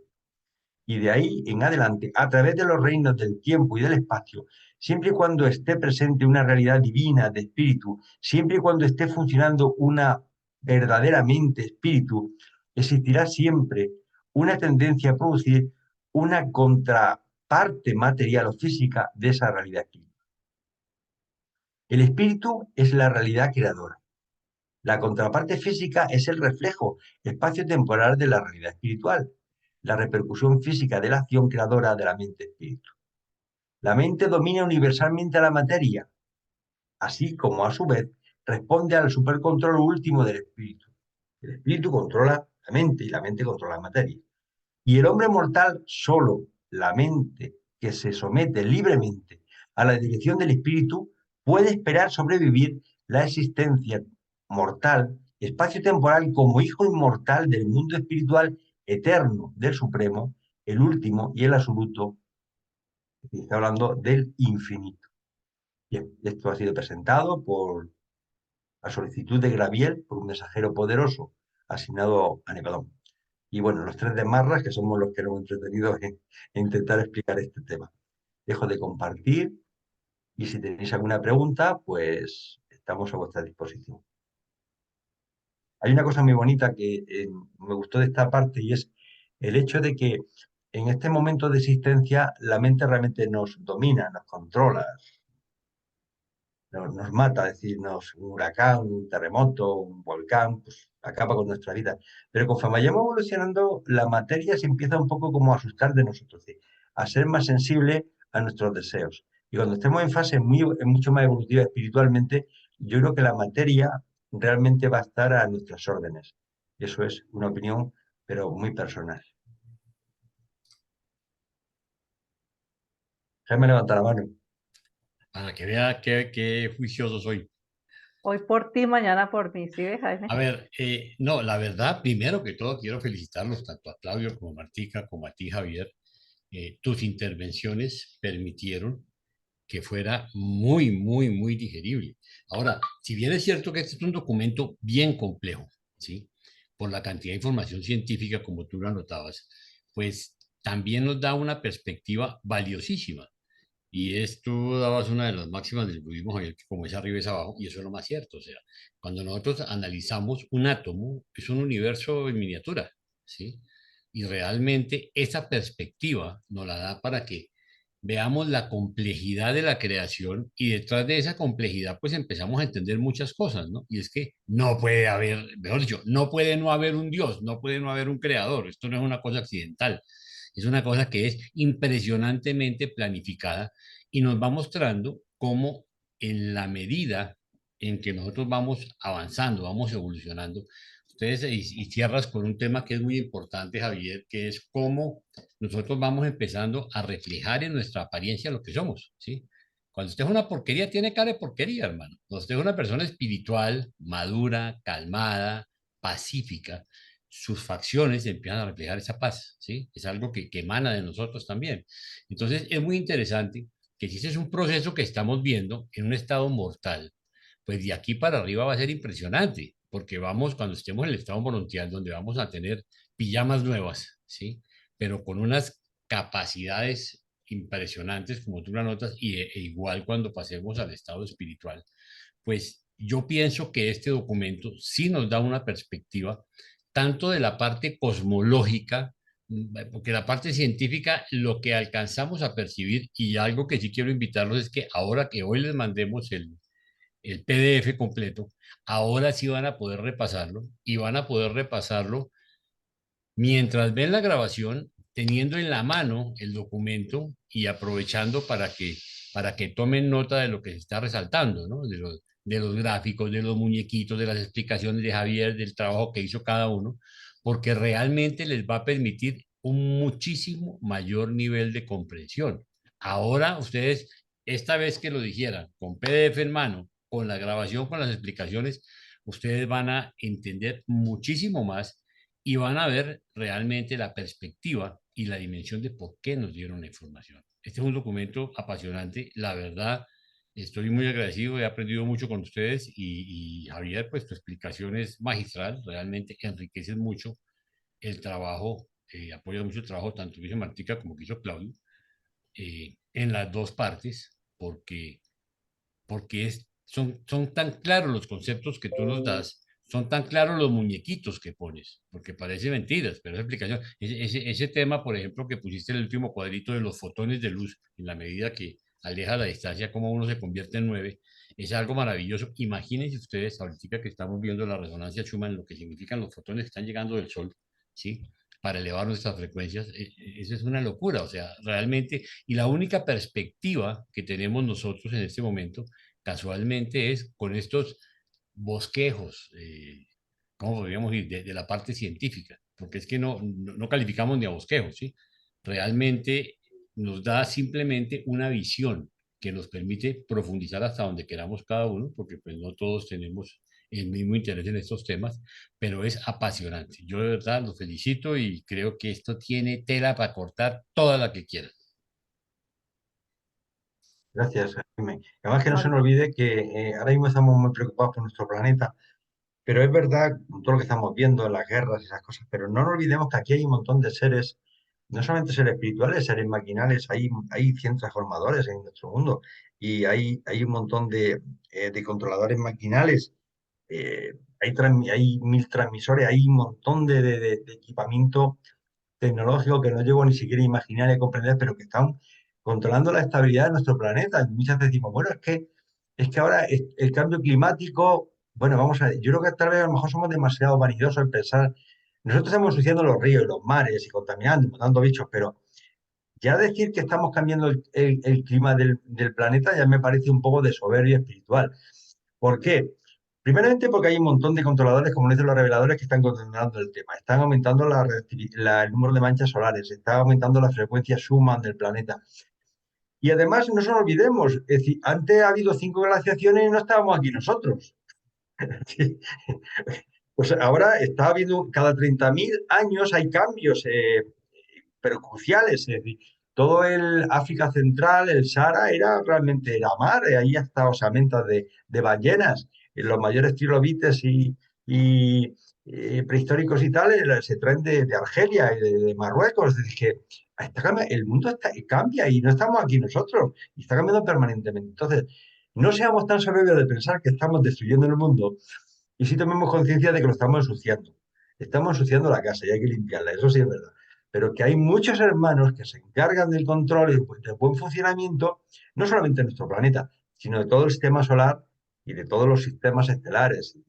Olvidemos que solamente en nuestro universo local hay 10.000 sistemas cósmicos, que estamos hablando de unas magnitudes desbordantes. Entonces, bueno, hagamos nuestra parte y hagámoslo bien, pero de ahí a esa soberbia de que lo único que vivimos en el universo somos nosotros y que ahí fuera no hay nadie y que encima estamos destruyendo el planeta, pues me parece una soberbia abismal, pero bueno, es una reflexión muy particular, ¿eh?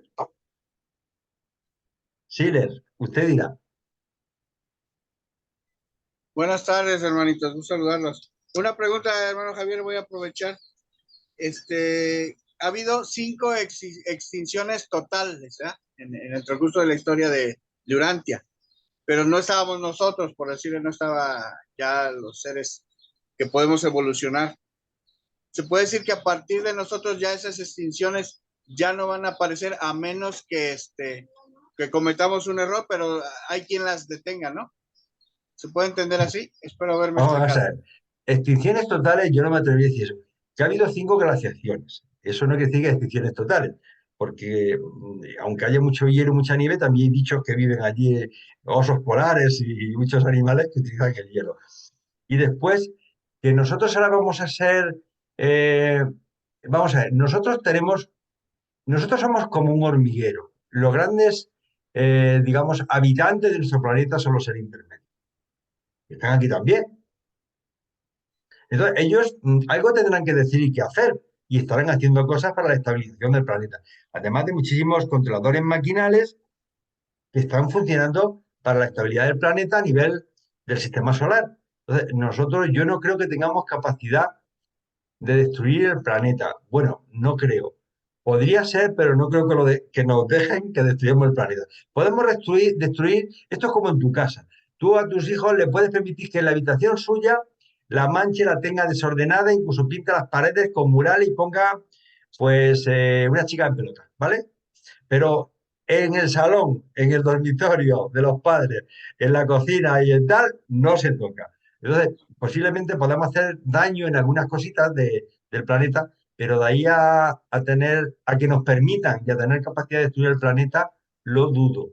Pero lo dudo porque no creo que se nos permita, es decir, se nos puede permitir hacer mucho daño y generar muchísimo dolor, pero de ahí a destruir el planeta, yo creo que ni lo van a permitir ni lo van a dejar. No, no Pero me es una referí, opinión.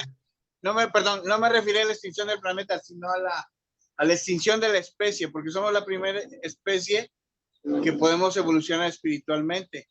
Entonces yo siento que hemos llegado a ese nivel donde en un momento dado tenemos que seguir, no nosotros, van a seguir otros nuestros nietos o más lejos, pero ellos van a continuar, ¿verdad? Porque las demás especies, si se extinguieron, era a lo mejor para dar paso a que llegáramos nosotros, porque somos los que Pero, podemos pero evolucionar hermano, espiritualmente. O a lo mejor no he sabido expresar la pregunta. sí, sí, sí. Bueno, le voy a dejar paso a los demás, particularmente. Yo no creo que. ¿Tú te imaginas el fracaso que sería para nuestro creador que el mundo donde hizo su última donación reventara, se perdiera? Vamos, sería una vergüenza. Yo no lo permitiría. Yo soy Miguel de Nevador y no lo permitiría. Pero bueno, es mi opinión personal. Venga, Gracias. pues primeramente las damas, que además levanta la mano antes que nadie, Flor. Sí, sí, gracias, Javier. Muy linda presentación y además muy difícil. Sí, no ha habido ninguna extinción como tal. De hecho, cuando se inicia la vida continúa su proceso evolucionario hasta que aparece la especie humana y a partir de ahí la cuidan y no permiten que se extinga. De hecho, tiene que continuar, la vida como tal tiene que continuar por muchas razones, y además en este planeta es decimal, es otro rollo. Pero aparte hay una parte donde, en el documento de Adán y Eva, donde dice que los Adanes y Evas tienen que continuar el planeta, y que si llegara a tocar el caso de que alguna situación en el espacio pusiera en peligro el planeta en su totalidad, la vida tiene que continuar. Entonces, ellos toman a los especímenes, bueno, a las personas o a los sobrevivientes que puedan trascender y se los llevan a una esfera previamente arreglada para que la vida, ese tipo de vida, continúe. Aquí lo que hubo, bueno, fluctuaciones de la evolución que eventualmente los dinosaurios, los más grandes, se fueron, pero tampoco hubo el tema del meteorito como Entiendo. causa fundamental. No, no, la vida una vez que inicia, continúa. No ha habido tal extinción. Ni con el Noé, no, tampoco, eso tampoco funcionó así. Fue diferente la versión. Gracias, quería aclarar eso. Marta, controla tú, que eres la que controlas. Orlando está levanta la mano. Orlando, no, como van en fila, perdón. Sigue Orlando. Buenas noches. ¿Sí me oyen? Sí. Ok, Perfecto. perfecto. Ok, una de las cosas que hay que tener en cuenta es que no han existido 5 aniquilaciones, no, por llamarlo de alguna manera. Lo que ha habido son 5 diferentes cambios, 5 glaciaciones son cambios en el planeta, ¿sí? Pero en ningún momento ni remotamente ha estado en peligro la vida en el planeta. 1. 2. El planeta es un cuerpo, es un ser vivo, ¿cierto? Macro, pero es un ser vivo. Él tiene la capacidad de regenerarse y tiene la capacidad de poder permitir la continuación de la vida. Después de esas 5 glaciaciones en las que dicen las 5 aniquilaciones o algo así, entiendo, ¿cierto? Con la primera hubiera bastado para que no hubiera una segunda oportunidad. ¿Sí? Eso significa que cada vez que ha habido un cambio en el planeta, ha habido también la opción y la oportunidad de que se regeneren muchas cosas, de que haya especies que surgen, algunas se van, no regresan, otras regresan después, ¿cierto? Pero no ha existido ni remotamente posible, no es posible que haya la sexta extinción, la última de la que todos hablan hoy. Yo estoy cansado de leer eso por todo lado. De pronto la extinción en la mente de las personas que quieren que esto se extinga, ¿cierto? Porque hay gente que tiene problemas y tiene delirios de eso, ¿cierto? Todos los destruyen, todos los atacan, todo es contra ellos y todo pasa ahí. Resulta que eso no pasa. Ahora, el tema de que, oiga, la séptima donación de Miguel de Nevadón en el planeta para que se acabe, para que se destruya y explote, lo que decía Javier, sería terrible, ¿cierto? Apague y vámonos. Eso no pasa, eso no va a pasar, ¿sí? No existe la posibilidad remota de que esto se acabe como la gente o como los profetas del desastre, ¿cierta? Del apocalipsis lo mencionan. El planeta tiene su propio mecanismo de defensa. Claro, podemos retrasar ese mecanismo de recuperación en la medida en que tumbemos más bosques, en la medida en que hagamos más daño, en la medida en que contaminemos las aguas, ¿cierto? Vamos a retrasarlo, pero nunca se va a acabar, ¿cierto? Hay una opción en el documento que mencionaba Flor, en el que en una eventualidad de descontrol absoluto espacial, que no va a pasar, ¿cierto? Pudieran tomar a algunos seres y llevarlos a una esfera previamente organizada, previamente preparada. Pero esa es una opción que implicaría el desastre y el fracaso del trabajo de la creación de este último planeta y de la donación de Miguel de Nevadón. Por lo tanto, que a los profetas del desastre, a los profetas del apocalipsis, pues no les queda nada más que seguir profetizando eso, ¿cierto? Porque eso nunca va a ocurrir. No es la voluntad del Padre, ¿cierto? Crear el género humano, preparar todo el proceso para poder ir a la vida morontial, solo para que venga un meteorito y acabe con el cuento y entonces nadie va a ir al plano morontial porque pues ya no hay quien vaya, ¿cierto? O no en las condiciones en las que se pensaba, o está organizado por las yo lo llamo las divinidades universales, nuestro Padre de todo el universo y todas las personas que le ayudan. No existe esa opción. De tal modo que la profetización del desastre es algo de lo que yo me río todos los días. Sí, yo trato de no contaminar, yo hago cosas para no contaminar, yo ayudo a la gente, yo hago lo que puedo, pero en ningún momento por mi cabeza ha pasado eso. Y creo que no va a pasar, porque pues eso no va a ocurrir. Gracias. Gracias, Orlando. Heidi. A ver, yo creo que nosotros tenemos a veces confusión con los términos, con las historias y con los mitos, ¿sí? Eh, Piensen en algo, simplemente, en el documento, en la información que se nos da, ¿sí? Que nos hablan de 1 millón de años de historia. desde Andoni Fonta, no nos cuentan otras partes de las historias. Voy a hacer un planteamiento muy sencillo. Sí, y es, por ejemplo, ¿qué pasó con la gente de la Atlántida? Porque lo único cierto es que hubo continentes que se hundieron, entre los cambios que habla Javier, porque son parte de los procesos, y lo único cierto es que aquí sigue habiendo raza humana.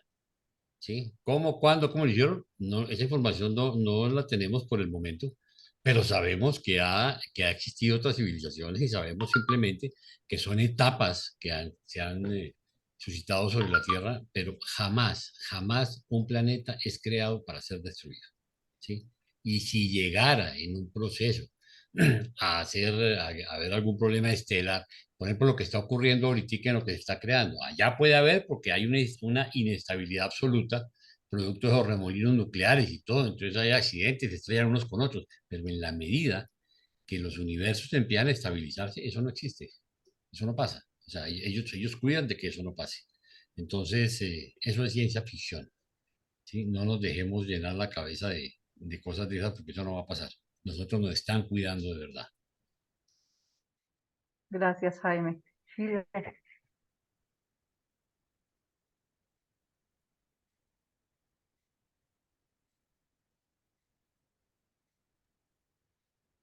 la micrófono, mano. Octavio. Perdón, es que no escuché. Sí, lo que pasa es que yo lo manejé así porque en los libros de texto, y si ustedes lo buscan, te manejan como extinciones masivas. Por eso es que lo mencioné. Y a mí, se me hace relevante mencionarlo porque ahora que ya aparecemos nosotros como seres evolucionarios, pues yo digo que ya no debe haber extinciones. Se supone que este planeta ya evolucionó hasta que llegamos a este nivel y que nosotros tenemos la oportunidad de formar parte. Pero sí, los libros de texto, si ustedes buscan, te manejan ese término como las 5 grandes extinciones que ha habido sobre la historia de la Tierra. Por eso lo mencioné así. Gracias. Gracias, Florecita. Y yo creo que lo que mejor deberíamos hacer nosotros es empezar a concientizar alrededor de nosotros a la gente para que vea toda la naturaleza, simplemente hablar de la naturaleza, que vean la sublime y bella sincronía en la naturaleza, la perfecta creación que obviamente muestra que hay una inteligencia atrás de todo ello.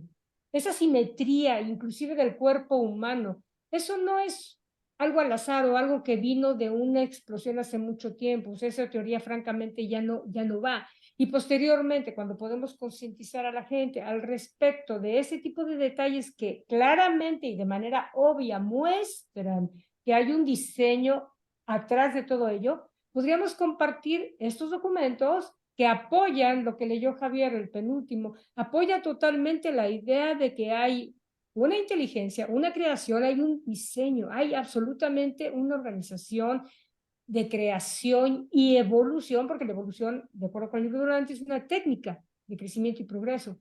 Eso es lo que deberíamos de tratar de hacer, empezar, y eventualmente a los científicos también, darles esa idea. Y quizá de ese modo, eventualmente, los mismos científicos empezarán a encaminar sus investigaciones y todos sus caminos hacia la búsqueda de eso que es obvio alrededor de lo que estamos viviendo. Nada más. Gracias, Florecita. No sé si alguien más tenga algún aporte, algún comentario. Creo que no. Yo, Jaime, quisiera comentar algo y es que nosotros nos debemos sentir muy afortunados de estar estudiando estos documentos, de tener este conocimiento. Yo me ponía a revisar las imágenes para este documento y veía lo que generalmente la gente conoce del universo, ¿no? Te plantean una imagen, la Vía Láctea, el sistema solar y ya, o sea, eso es lo que conocen del universo. Las fotos ahora que nos está trayendo el James Webb pues son fantásticas y la verdad que nos están abriendo los ojos. Pero pues nosotros ya venimos trabajando esto hace mucho tiempo y nosotros tenemos una gran ventaja, es que nuestra mentalidad va mucho más allá de una Vía Láctea, de un sistema solar. Y con estos descubrimientos como que nosotros decimos, no, ¿qué falta? O sea, nosotros ya sabemos, ya tenemos un pie adelante. Sí, ya sabemos que posiblemente se vaya a descubrir en las épocas venideras y eso la verdad le ensancha a uno el espíritu, le ensancha a uno la mentalidad, porque conocemos esa creación de ese Dios infinito y nos imaginamos que pues esto es la pequeñez de lo que nosotros ya venimos mirando, ya conocemos, entonces eso nos da una gran diferencia frente a los demás. Entonces yo creo que debemos estar muy agradecidos que estos documentos llegaron a nuestras manos y que nosotros podemos tener ese conocimiento ya de primera mano y pues no lo discernimos en su totalidad, pero estamos estudiándolo y tenemos un gran conocimiento ya y por ahí dicen que el que tiene el conocimiento tiene un gran poder. Entonces, pues ese era mi aporte. Muchas gracias, Jaime. Si quieres, te cedo la palabra. Bueno, pues la verdad, solo una vez más agradecerles por ese estupendo trabajo. Ha sido realmente supremamente esclarecedor. Mucha dedicación. Definitivamente, Javier, eres un maestro en esos temas científicos. Nos ayudas a aclarar muchísimo, nos enriqueces mucho el estudio y las lecciones. Lo mismo a ustedes que participaron, tanto a Martica como a Claudio, y a todos los que de una u otra forma nos van apoyando a través de los documentos. Todos ustedes van poniendo su granito de arena para que los que vienen atrás puedan tener de una manera más amigable el estudio de este texto, que no es para nada fácil y que requiere dedicación, que requiere oración, que requiere meditación. Esto hay que discernirlo realmente, hay que masticarlo mucho, ¿sí? Y preguntar allá arriba para recibir luz sobre lo que estamos viendo.